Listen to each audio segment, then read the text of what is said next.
Agar bolaning tomog'i og'risa, muzqaymoq bering. G'alati eshitilishi mumkin, lekin bu haqiqatdan ham yordam beradi. Tomoq og'rig'i bu shilliq qavatning yallig'lanishi. Sovuq esa yallig'lanishga qanday ta'sir qiladi? Keling buni ko'rib chiqamiz. U shishni kamaytiradi, tomirlarni toraytiradi hamda nerv uchlari sezgirligini pasaytiradi. Bu xuddiki tashqi tomondan lat yeganda sovuq bosgandek ta'sir qiladi. Ya'ni sovuq qo'yilgan vaqtda shish kamayadi hamda og'riq yengillashadi. Tomoqdagi og'riq ham xuddi shu prinsip bilan bir xil.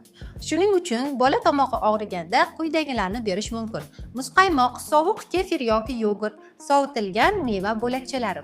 Aksincha, issiq choy, asal qo'shilgan qaynoq sut, issiq kompress bu holatda yanada noqulaylik tug'dirishi mumkin.